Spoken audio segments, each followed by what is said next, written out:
guys, welcome to Jammin and Jammies, the podcast. I'm Megan Barker. You know the drill. We're sitting down with our favorite music creators, industry leaders, finding out how they got where they are. We're going to get some valuable insights into the music world. And today we have a very special guest. This is one of my favorite people. I feel like I say that a lot, but I really mean it. I really mean it.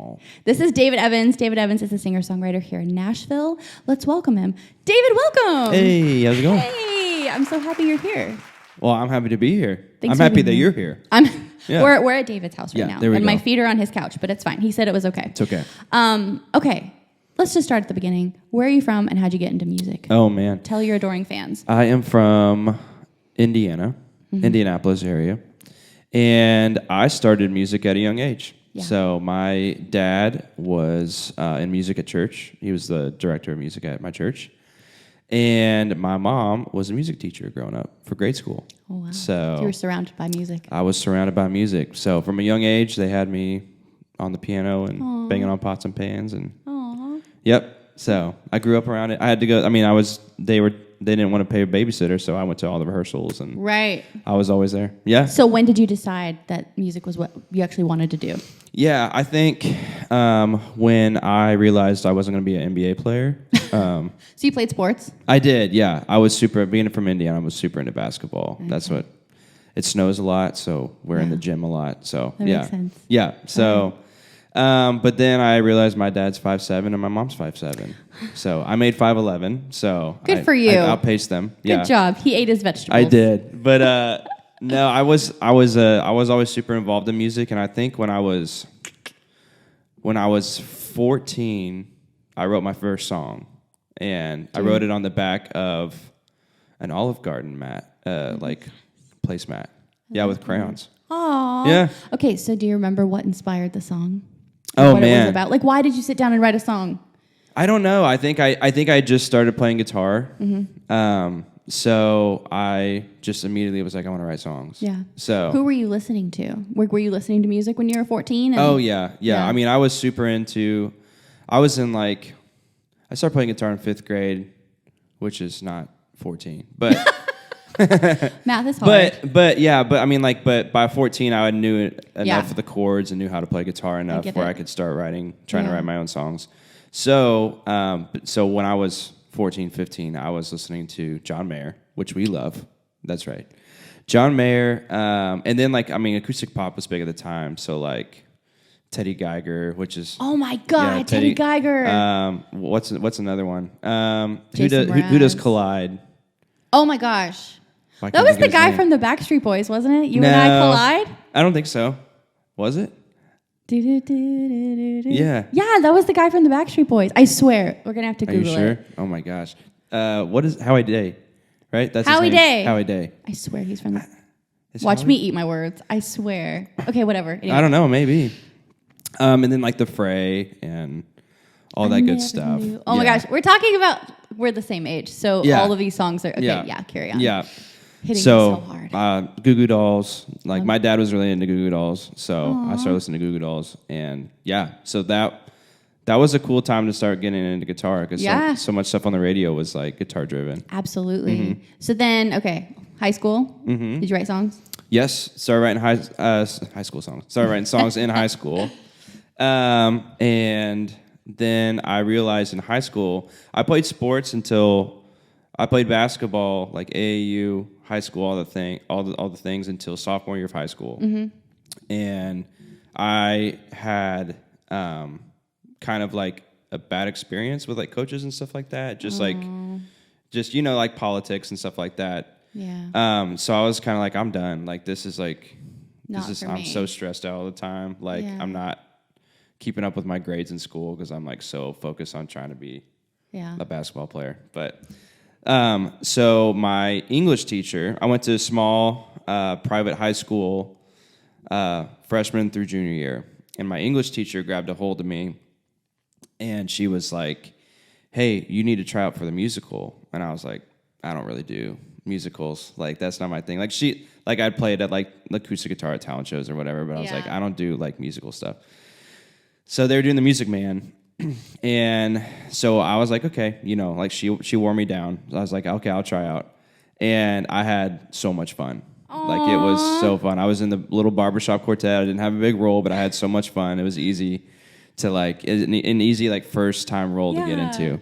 So I was like, okay, this is awesome. And then I joined the choir. I just got super into music in high school, and I was just like, okay, this is kind of what I want to do. I was like, this is where I feel naturally gifted at. I feel like in sports, I had to work so hard to try to be good. Yeah. And music, I obviously have to work hard, but I just felt like it came easier than a lot of other things in life. Came more natural.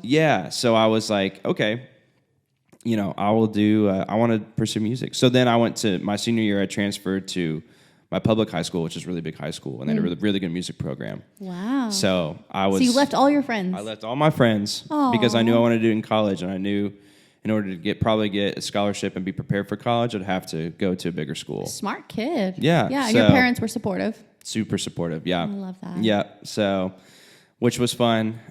Take us into college. So, high school was great. I did show choir. I did the musical. I was Gaston in the musical. I did all the fun things.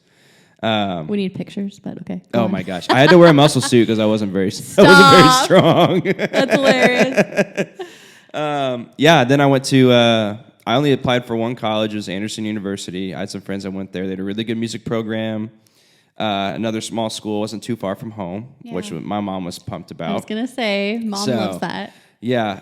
So I went there, had a great time, and it was very like classically focused, so which was cool because like it spending hours learning how to try to sing correctly, I feel like has helped me out a lot now. I'm sure. Especially when we're singing all the time. Yeah. Long gigs, 4 or 5 hour gigs. Can't hear yourself. Try not to blow out your voice.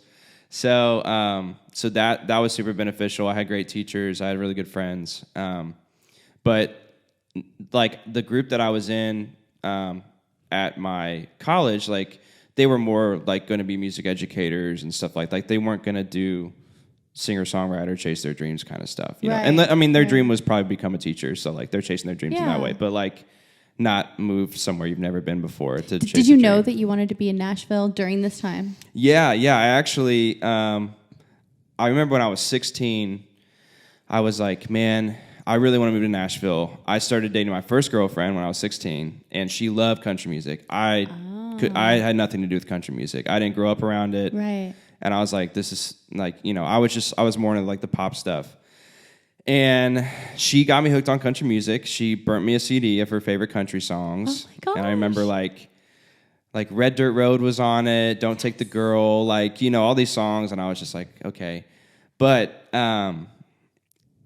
she's like, just give it a shot, and if you don't like it, you don't have to listen to it. I kind of like this girl. Yeah. So I still have the CD. I found it when I went home. Which is wild. Yeah. Aww. But it's but like just listening, like wanting to be a songwriter, and I had already written songs for a couple years. Like they weren't good. I was like 14, 15 years old. Right. But I had a passion to write songs, and just listening to the lyrics of a country song and like the way they tell a story is like nothing I'd ever heard of before. Wow. And it's like, holy cow, like I want to write a song like that. Yeah. And it's so simple. Like a lot of pop stuff, like at least at that time, was so like metaphorical and like artsy. And just hearing a song written just straight to the point, but like so clever at the same time. It's just like that's way harder than you would think to write something like that. Do you remember like one song in particular, or was it just kind of this whole CD that?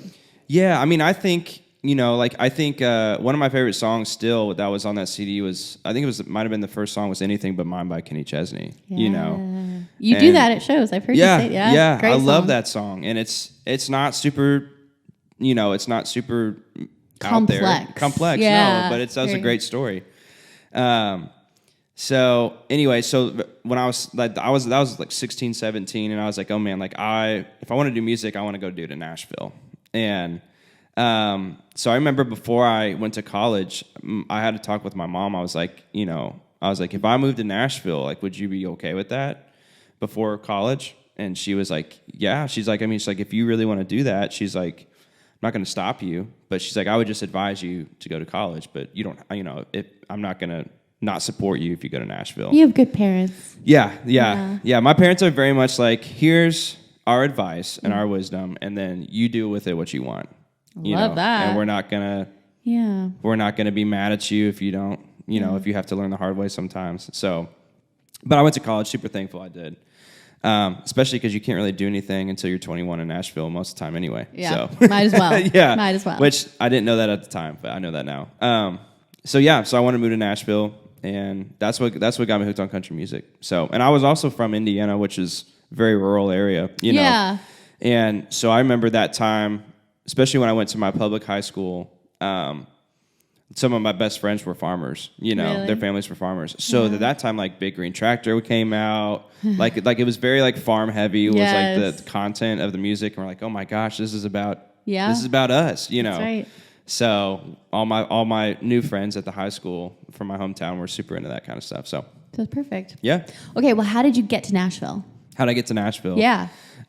So the cool thing about the college I went to, Anderson University, they were part of like I don't know, like not a like coalition, but they had this program called Best Semester, and they had different programs across the country for different things. Yeah. So like they had one you could like apply for, and they pulled from all these small private colleges across the country, but they had like one in LA where if you wanted to just do film, you could go out there for a semester and learn how cool. it's kind of like intensive, like a semester intensive thing. Yeah. So for music, they had a Nashville one. Nice. So my last semester of college, I had built up enough credits where I could either graduate a semester early and be done in 3.5 years, but instead I applied for this program here in Nashville.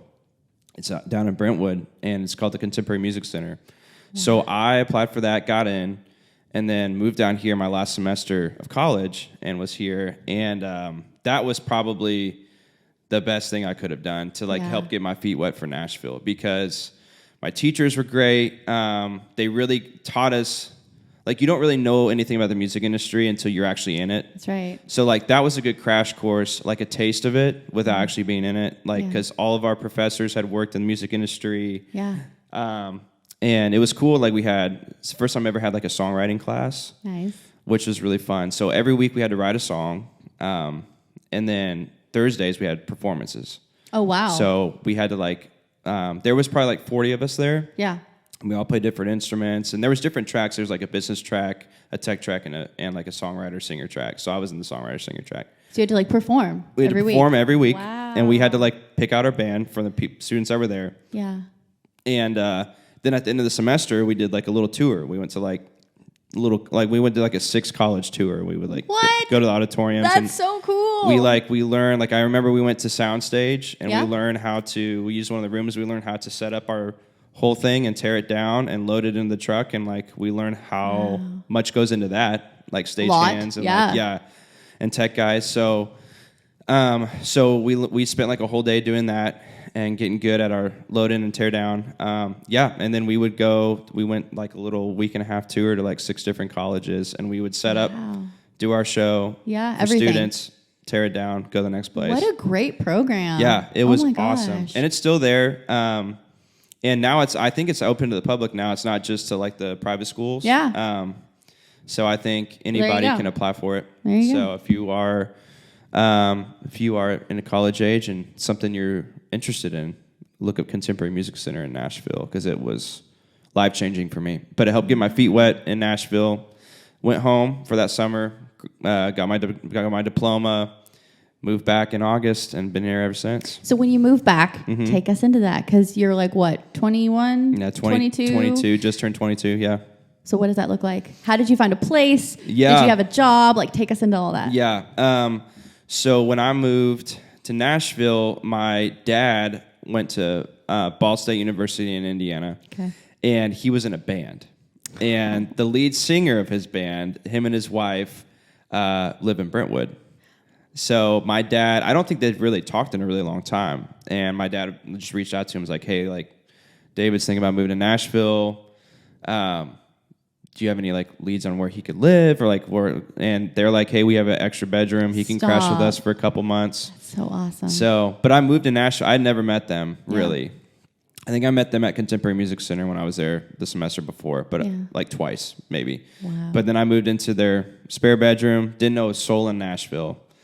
and my songwriting teacher at the school was just like, hey, he was just like, I think that you have enough aptitude for songwriting that if you want to move to Nashville and work your butt off, that like you could do something maybe, you know. Yeah. So I was like, okay. So that's definitely what I wanted to hear. So I was like, where do I start? And he was like, just Google open mic nights. Go meet people. Go play open mic nights anywhere you can. Yeah.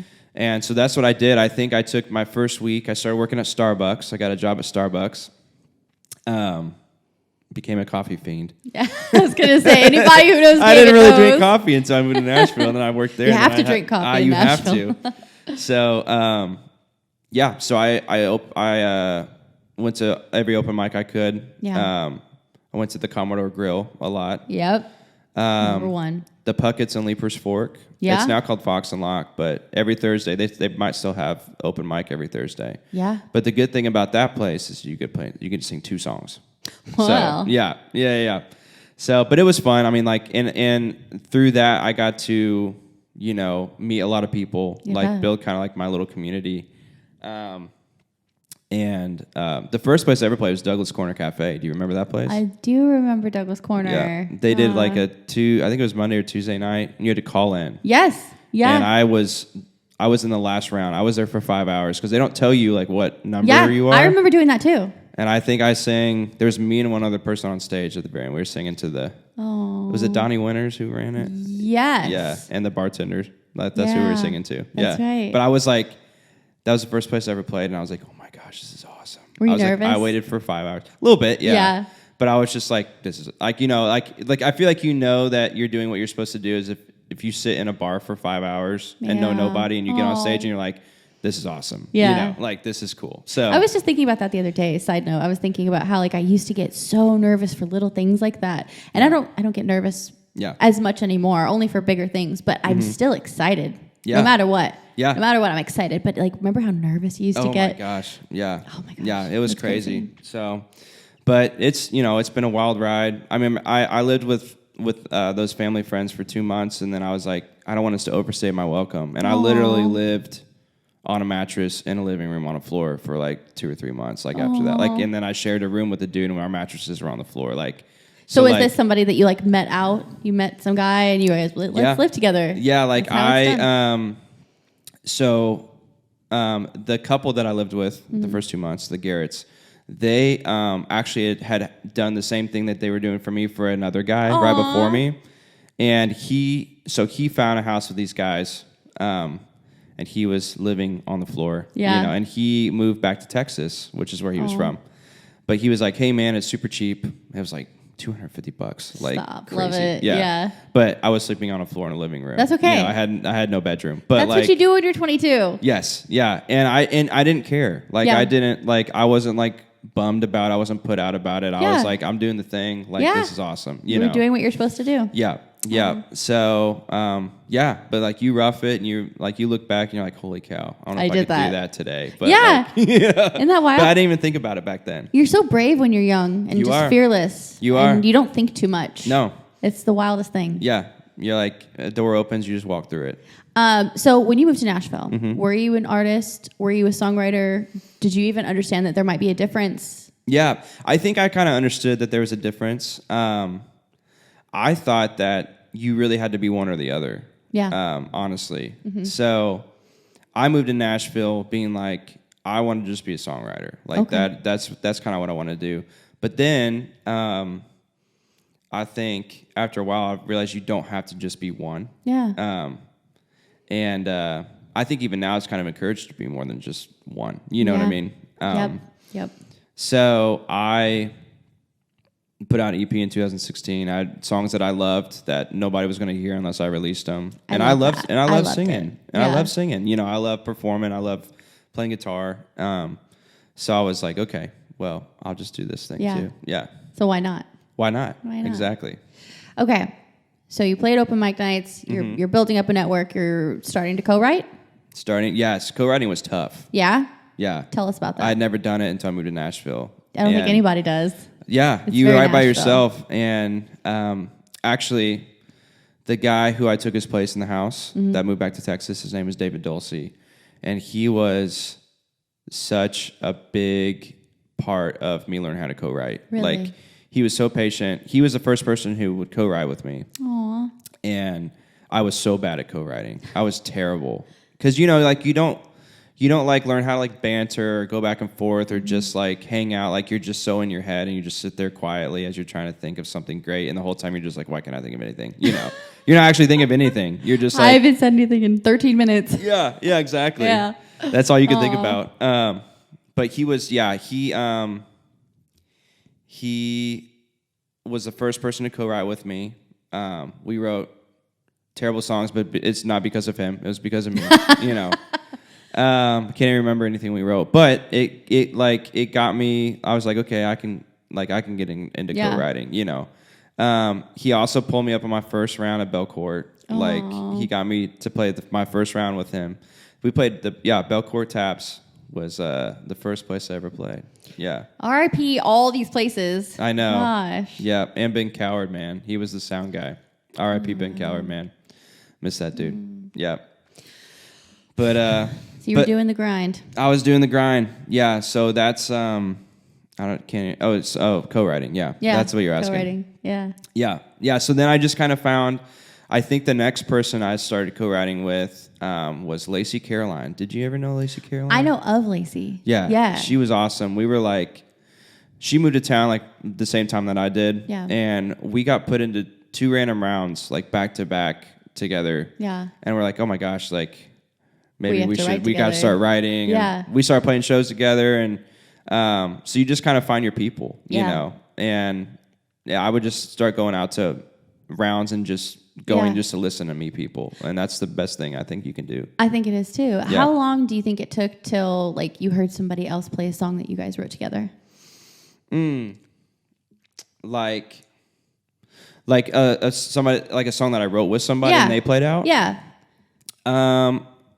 Probably like, I don't know. Pretty immediately. A year. Yeah. Maybe something like that. And then how long until somebody recorded something that you guys wrote? Oh man. Trying to think the person who recorded. I'm trying to think. I can't remember. It might have been like it's all a blur. Yeah, it might have been a few years after I moved to Nashville. Yeah. I think his name was Jace. I believe Jace Hackman. Yeah. If you're listening to this. Yeah, we'll look it up. You know who you are. Yeah. Well, I'm just trying to create a timeline a little bit of like, you know, you're chasing being an artist, you're chasing being a songwriter, and it's really 2 different paths. It is. Yeah. And you kind of have to work at both. So you're playing out, and then you were also playing live music for a living at this time? Yeah, a little bit. The first place I played where I actually got paid money was making tips at The Row.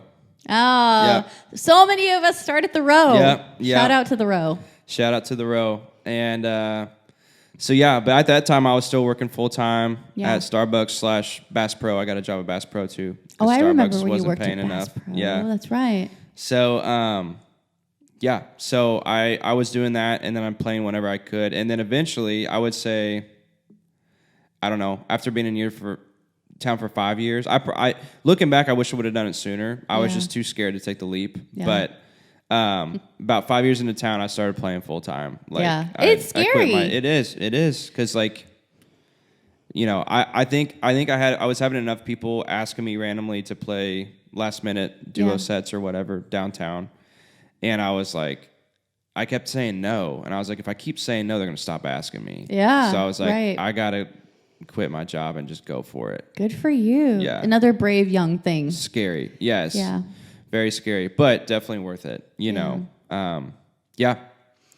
Yep. So take us into that. Playing gigs, doing the Broadway thing. Mm-hmm. What is that life like? It's wild. How long till you burn out? I know, right? Yeah. It's one of those things where when you're doing it a lot, when I'm doing it a lot, I'm kind of like, oh my gosh, I got to go do this again. You know, I got to sing the song again. So fun. But then when you don't do it, you're like, I kind of miss it. And then you get back on stage, and then you kind of get nostalgic, and you're like, oh, hey, this is actually a lot of fun. Yeah. Yeah.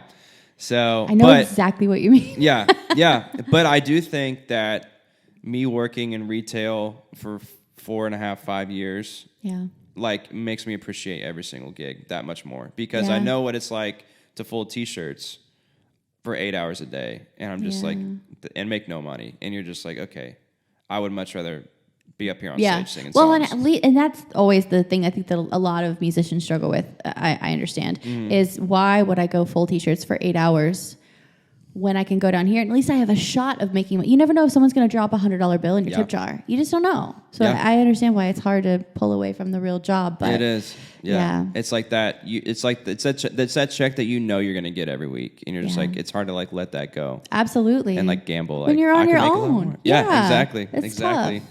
So, but it's been great. Also, like, you know, a couple other people that have been great in my life. Obviously, you've asked me to play so many times. We went to the UK together. We have to talk about that. Yeah, we will. We'll save that for a second. Okay. And then, like, another person who believed in me was Sasha McVeigh. You know, I met her at Belcourt Taps one night, and we wrote a couple songs together. She was living in the UK at the time, planning on moving here whenever she could. But she had her mom was like her manager for a while, and her mom is a bulldog. Like, she will get things done. It's awesome. I love that. But she had booked all these festival gigs like for 2 summers in a row, and she had to be in the UK for a while, so she kind of like lost her band. And she came back and she's like had all these gigs, and she was just like, I want you to play lead guitar for me. And I was like, that is not something that I was comfortable with or had ever really done. Right. And she's like, I believe that you can do it.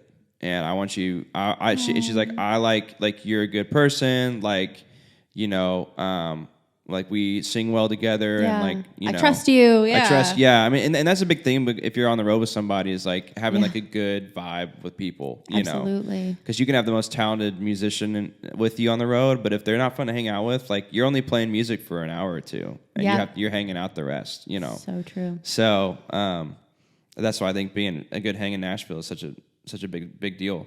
But you're known for that, by the way. Like, everybody loves David Evans. Everybody wants to hang with you. Everybody wants to write with you. Everyone wants to have you on their show. So you have mastered that. I mean, seriously, like, not only are you talented, but you're beloved. Oh, well, you just have to be a nice person. Like, that's really, it's we'll really give your parents the credit. Yes. Oh, yeah, absolutely. Absolutely. Dan and Carol did a great job. But yeah, I mean, just being a nice person goes so far in this town. I really believe that. It really does, because there's so many people who are not nice people. Yeah. Just in the world in general. But like, so true. Yeah. But you were on the road with Sasha.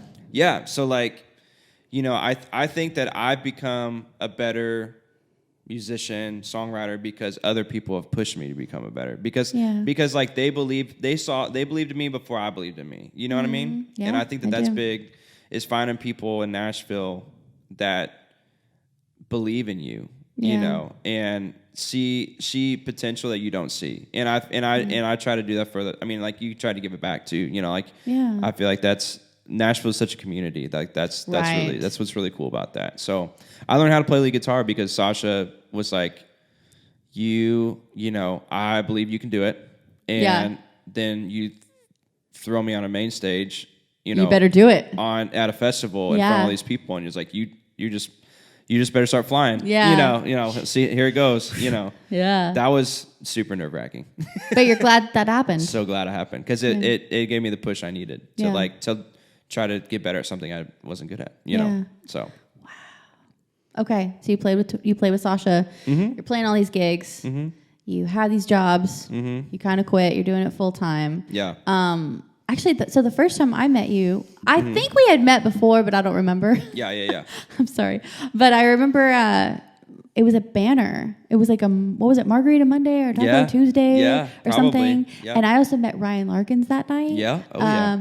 There were a few other people, and looking back, that room was like full of people that I love now. Yeah. And it was just some random night. So, hey, you know, if there's ever an event going on, just make yourself go. Yeah. Because you just don't know who you're going to meet. Do you remember meeting me? I remember meeting you. I don't even know if I spoke to you, but I remember like they were passing the guitar around and you played, and I was like, oh my gosh, he's great. Another person that was there that night that I played around with last week was Nicole Miller. Miller. That's where I met Nicole Miller. Yeah. So great. So, yeah, that's, you know, and it's cool because, like, you know, Banner's a publisher in town. Right. And they had nights for people who weren't signed that they believed in. That's right. It was cool that we were a part of that night, and we got to meet other people through that. Yeah, huge shout out to Banner, because I went to a few of those and I met so many great people. Yeah. Huge shout out to Banner. So yeah, that's where I met you. Yeah. I started asking him to play some gigs with me because I was tired of playing in hotel bars by myself. So I was trying to get into Broadway, and on Broadway, a lot of the time, like if you don't have a full band, which it's really hard to get into the full band stuff, by the way, down there, because a lot of the places you don't make enough tips to. It's very political. Anyway, so I was like playing duo gigs, and you were my favorite person to call, and we had so much fun together. It's a grind, and I know what you mean, because there were times where I would be like, this is exhausting. And I would step back for like, I don't know, a couple weeks, as best I could financially and take a break. And then I'd miss it. Yeah. It's the weirdest thing, isn't it? It is. Yeah. But should we go there? I'm going to go there. So do it. One of these nights we were playing, I think it was around Christmas, wasn't it? Yep. Tell the story. Yeah. We were playing at Bailey's. Which is now not something Bailey's. Else now, of course, on Broadway. Yeah. They're always changing. Yeah, I think it was just me and you and the bartenders and maybe this one table of people. Yeah. There might have been one other table, but definitely this table of people. Yeah. And they were having the best time. Yeah. Just listening to us sing, and we're like, these people are awesome. I remember they asked me to play Landslide, and I was like, okay. Okay, yeah. Okay. It's kind of somber, but all right. Yeah. Okay. You don't usually get asked to play Landslide on Broadway. Yeah. I remember there was 4 of them, they're all wearing different NFL teams. Oh, jerseys. I don't remember that. Yeah. I was like, this is kind of weird. Like, they're all wearing different NFL jerseys. All right, sure. But we went and talked to them afterwards, and they were all from England. Yep. And they were having such a great time. They were just visiting, and then they had a lot to drink, And there was, there's times where people drink, and then they come up after gigs, and they ask you, like, you should come to my boat party sometime and play. Bar mitzvah. Yeah, like, let's keep in touch, and most of the time you're just like, you never hear from them again, you know. But they got our contact information and asked us to go sing at their wedding in Scotland. Yeah. And it actually happened. I actually remember you were talking to them. I think my mom was with us that night. My mom would tag along sometimes and come watch us because she loves David also. And she'll come see me, but she'll definitely come see me if I'm playing with David.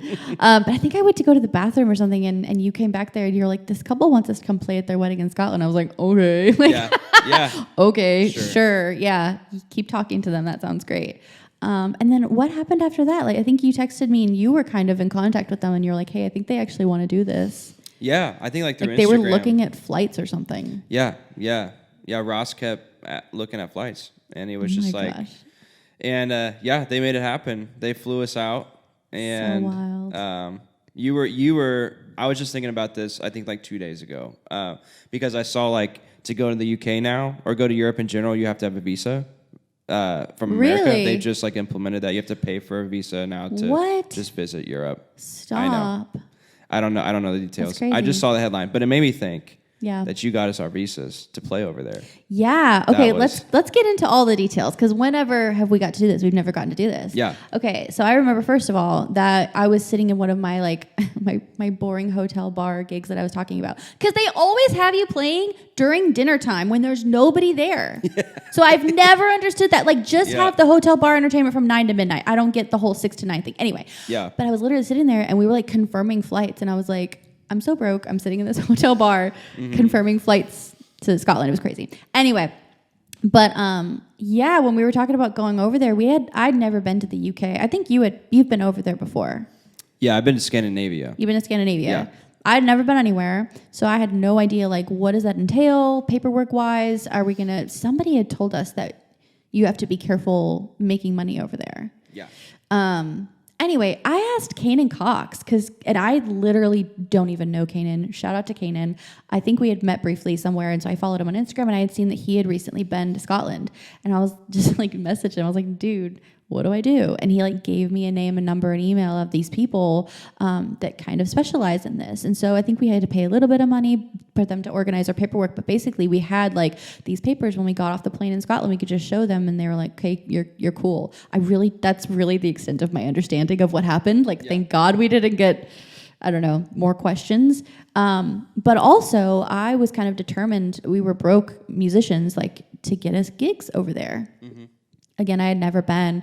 And somebody told me, you're not going to get paying gigs over there. It's just not a thing. Like, you don't live there. Like, that doesn't exist. And I just happened to be like friends of friends that got us a couple things along the way. Mm-hmm. And sure enough, I was like DMing with these people that I didn't know across the world. And they would ask us to come and play for an hour or two. And there was a little bit of base pay and we could sell CDs or whatever. And it worked out. And that's kind of the quick version, I guess. Yeah. But yeah.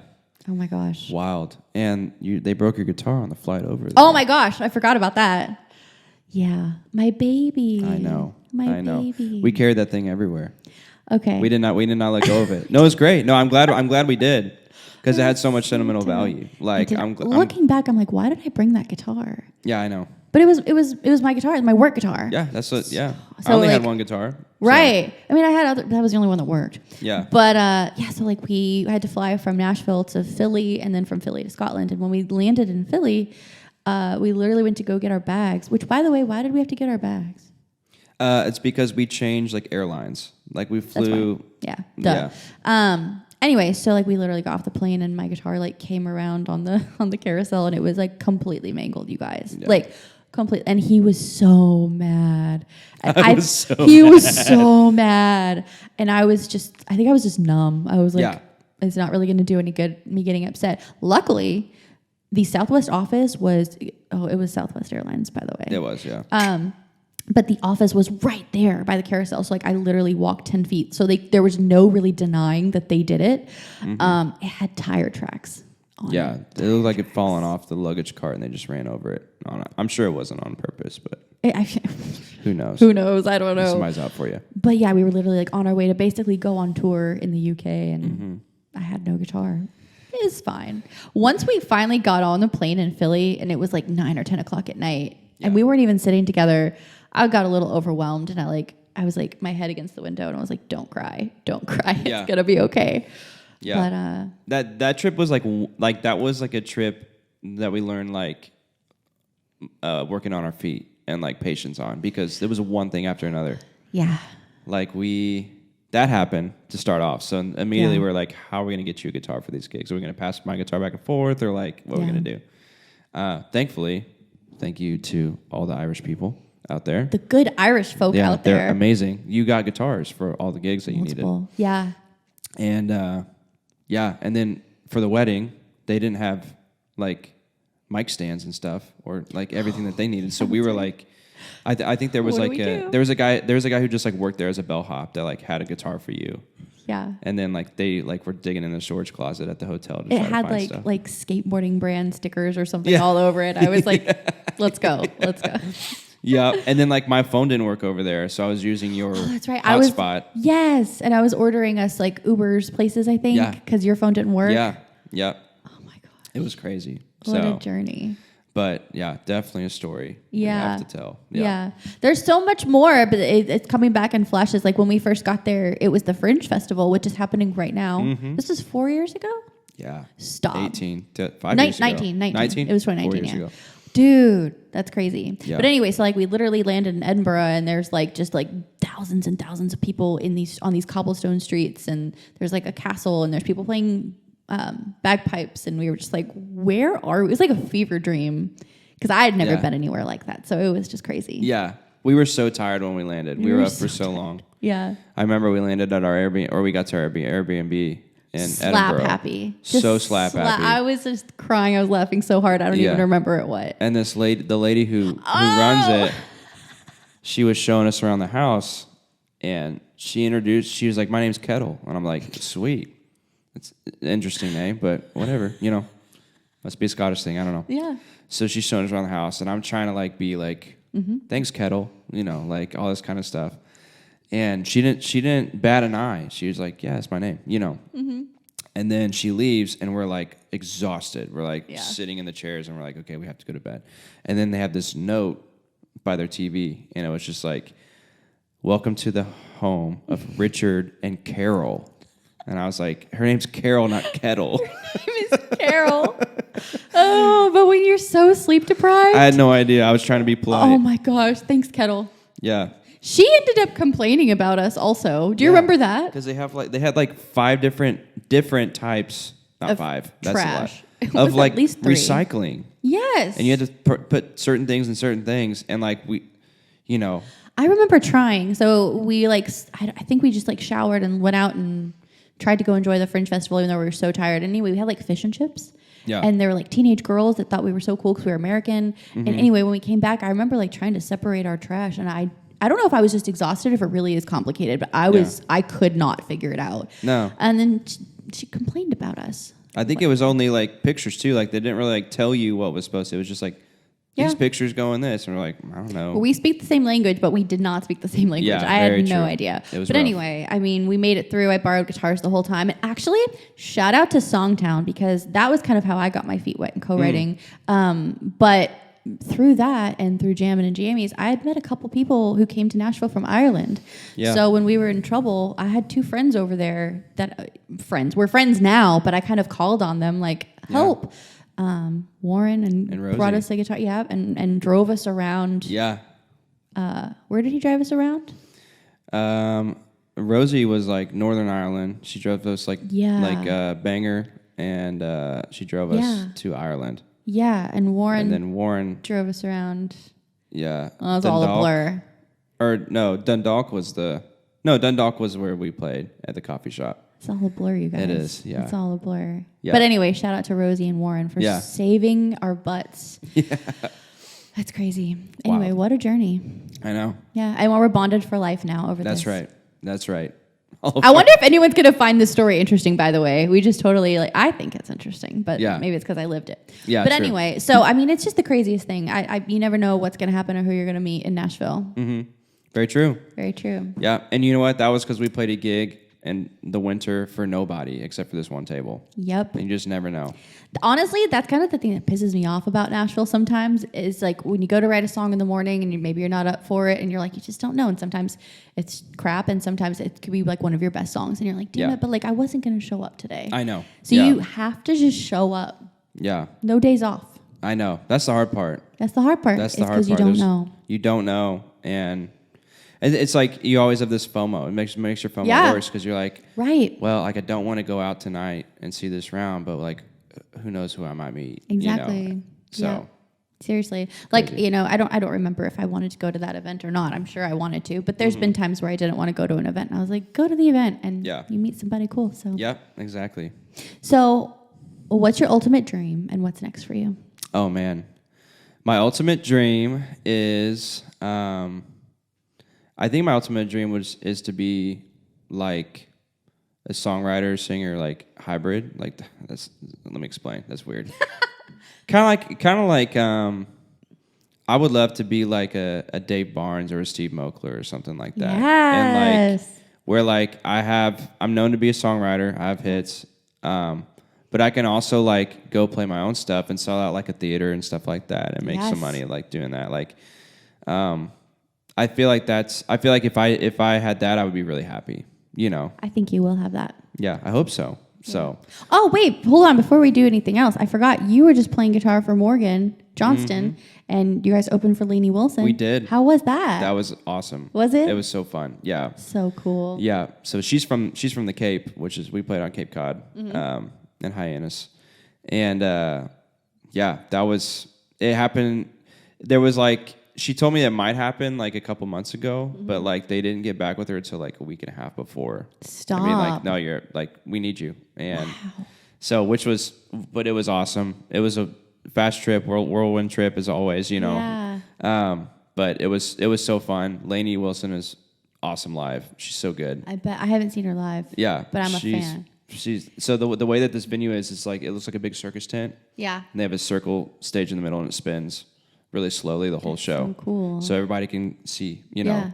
Yeah. But she was jumping around the stage the whole time, which was awesome. Yeah, high energy. What is it like playing on a spinning stage?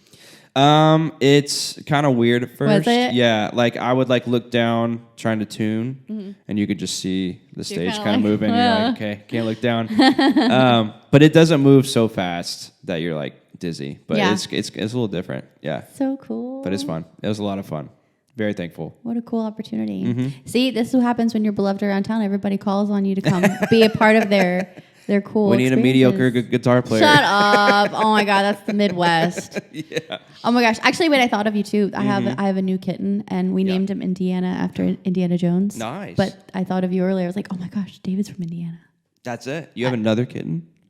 I don't want to talk about it. Okay, cool. Love it. You'll have to come meet him. Nice, I will. Yeah. Okay. Hopefully new music soon. Yes. Yeah. I'm working on, we were talking earlier, I'm getting more into production. So I'm trying to start co-producing my own stuff. So I can have more of like my fingers in my music and the sound of my music. Yeah. So. Well, I mean, you've been doing this for so long. You know what you're doing. Yeah. We'll trust you with your music. Yeah. You know what though? It does, like people say it takes a while to find your sound. Yeah. Because you moved to Nashville and you sound like everybody that you like to listen to at the time. It's true. And then you it takes a little while, but you eventually find like, this is what I sound like. This is what naturally comes from me, know. So I feel like I have a pretty good handle on what that should be now. So yeah. It also takes time too to just find people that are able to kind of help you build what you're hearing in your head. Yes. Yeah. Because for a long time you just kind of put music out just to get something out. Yeah, exactly. So, I'm excited to hear what you're working on. Yeah. So, and I need to figure out exactly what songs, like in what order to do them in. You know what though? What a good problem to have. I know. Yeah. I'm not complaining. Yeah. So this is so fun. It is. I feel like it went by really fast and there's probably other things that we could have talked about. So this is what I've been telling everyone lately is we'll just do a part 2. Perfect. We'll just do a part 2 sometime. Absolutely. Thanks for being here. Yeah. And thanks for having me. Yeah. Thanks for being here. On your comfy couch. That's right. Yeah. So this is fun. It's just fun to catch up too. I know. I haven't seen him in months. We don't see each other as much anymore. We both kind of like backed away from Broadway and we're trying to do other things. And yeah. But if you ever need anybody, let me know. Likewise. Yeah, we'll do. All right. Well, we'll do it again soon. Yeah, sounds good. Bye. Bye.